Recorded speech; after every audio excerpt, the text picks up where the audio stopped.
Mom spent months searching for my brother. Then she sealed the doors.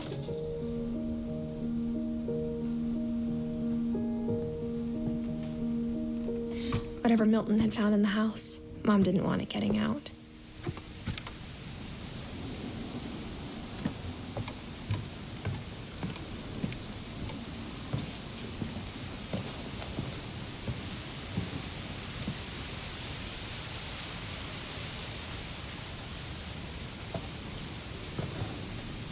Mom definitely blamed Edie, but I think Louis blamed himself.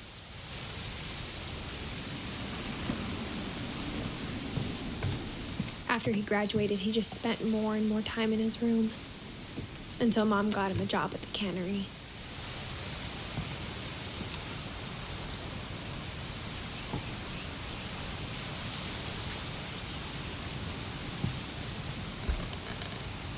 Everyone always told me to stay out of Louis's room, except Louis.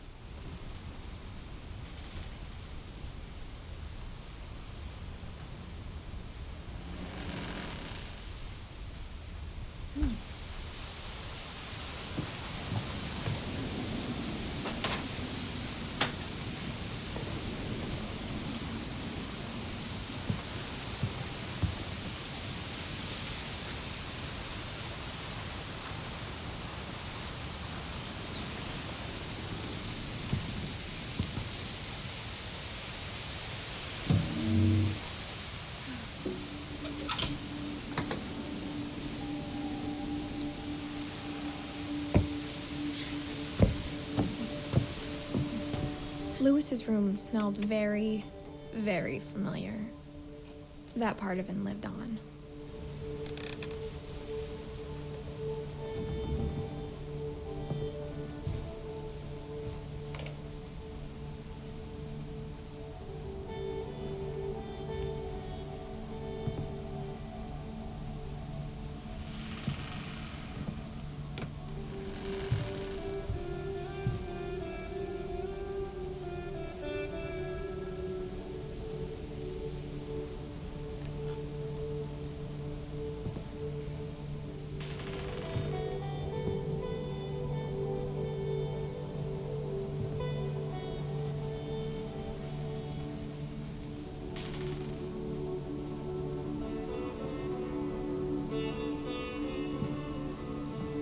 Louis and I spent a lot of time playing games together, but he was surprisingly bad at them. He died a lot.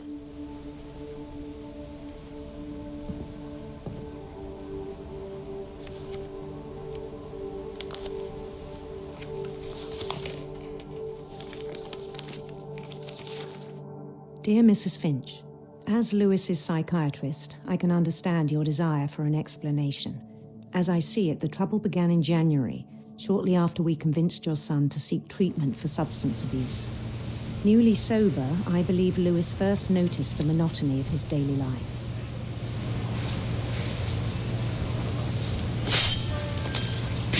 He kept working at the cannery, but he withdrew part of himself. In our sessions, I saw the same behavior. His mind began to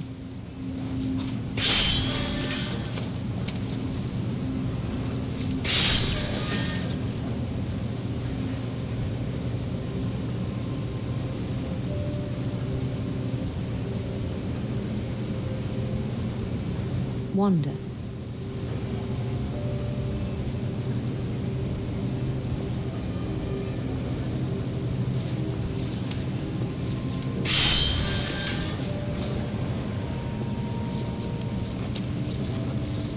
I asked him to describe it.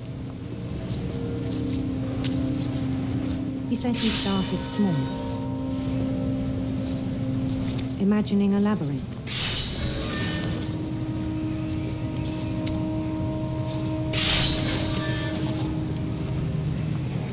He'd feel his way about.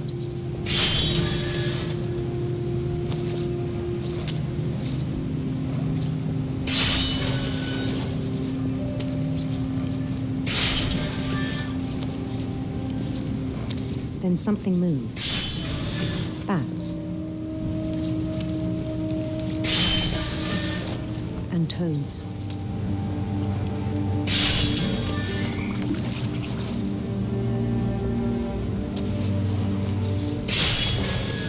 And things that have not names. He knew it was all in his head.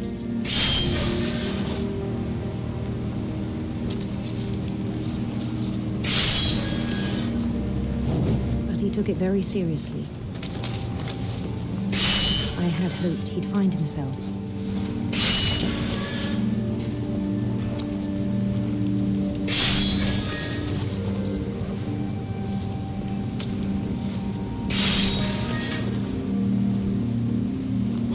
But he found something more.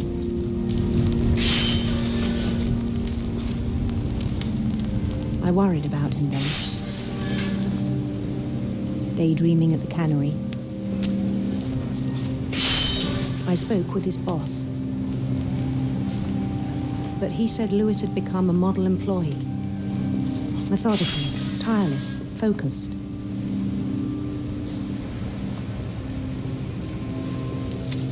Like a whole new Lewis.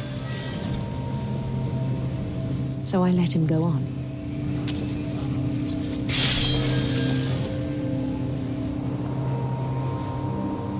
I even encouraged him. It seemed very promising at first. He told me he'd made a new friend.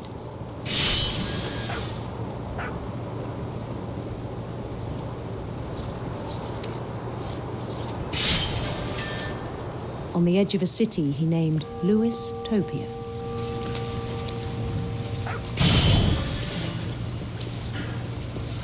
He built the city up slowly, brick by brick.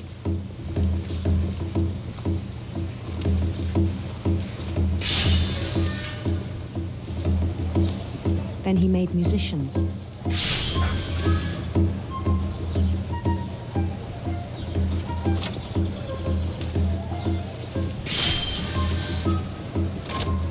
And songs for them to play. He talked about starting a band. And he was always humming something. Every day his imagination grew stronger.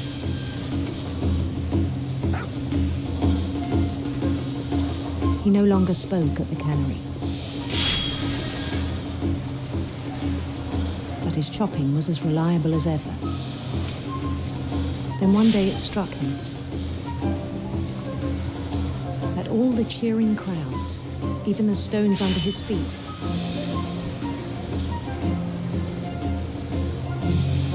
were all in his imagination. So he could do whatever he wished.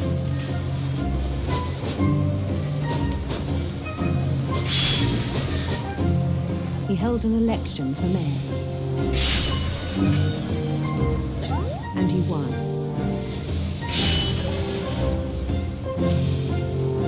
They begged him to stay, but his mind was already wandering.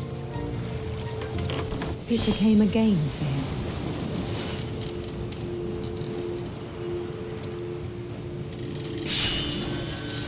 He'd conquer a city, then immediately push on. New Louisville.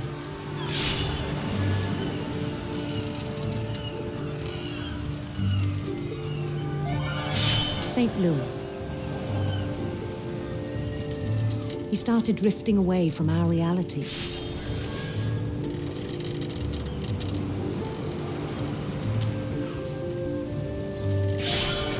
Minneapolis, until one day he forgot to go home from the cannery. Even as his mother pleaded with him, part of Lewis kept sailing on.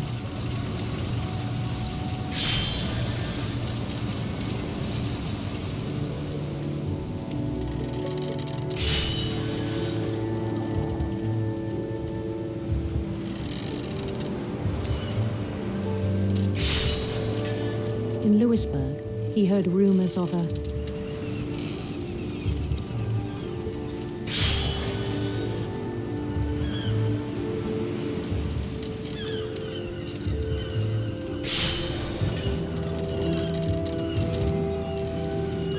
handsome queen.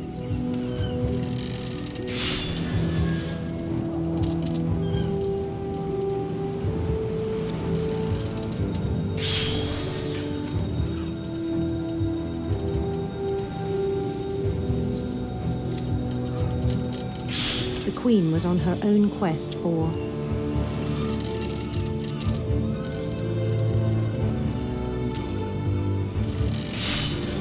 radiant rainbows.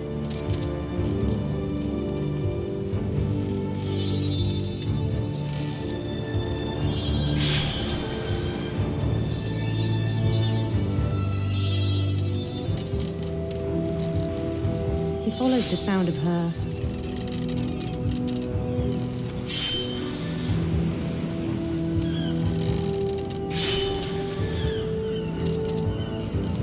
silver harp.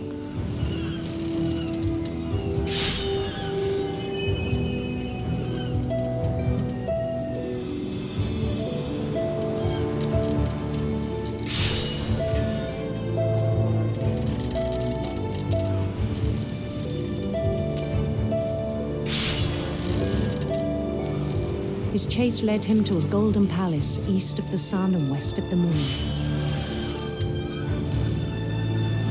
Even then, his logic remained sound.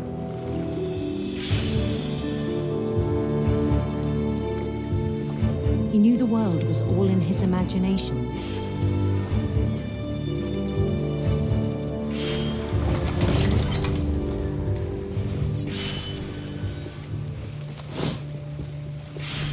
But he was so proud of having created it. In his own eyes, he'd become something greater than a king.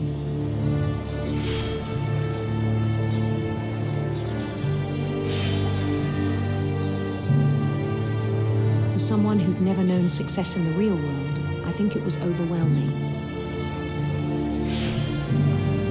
And then it struck him that the real Lewis was not the one chopping salmon, but the one climbing the steps of a golden palace.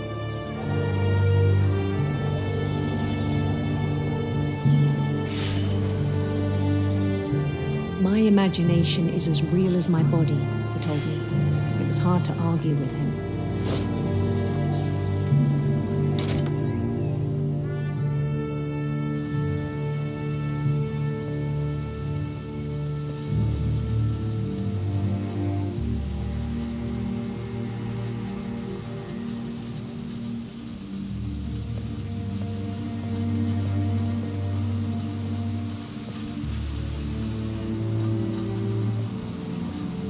Began to forget the world we know.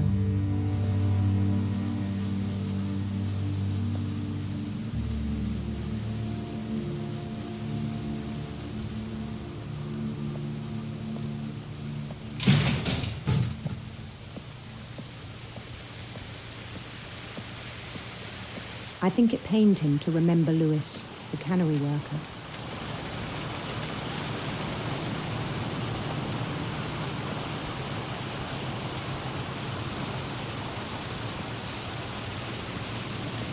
He began to despise the man with a royal contempt.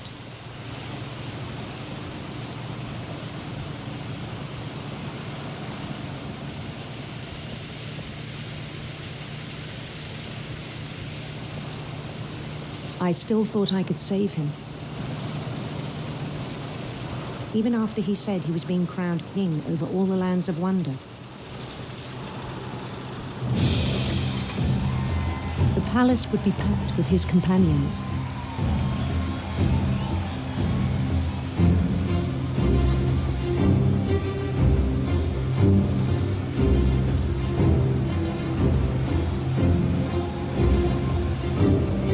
Including the wise Calico who'd insisted on advising him.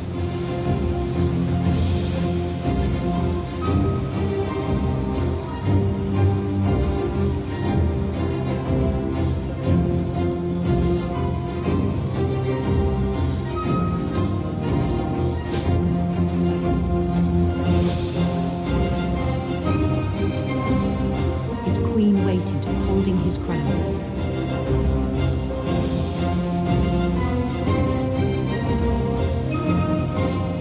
was only one thing left to do.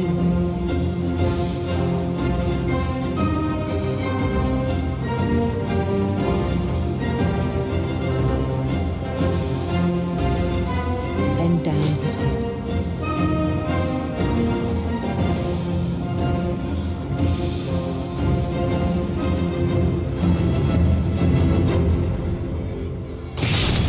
And the rest I think you know. Mrs. Finch, your son was a kind man who will be missed by all of us who knew him.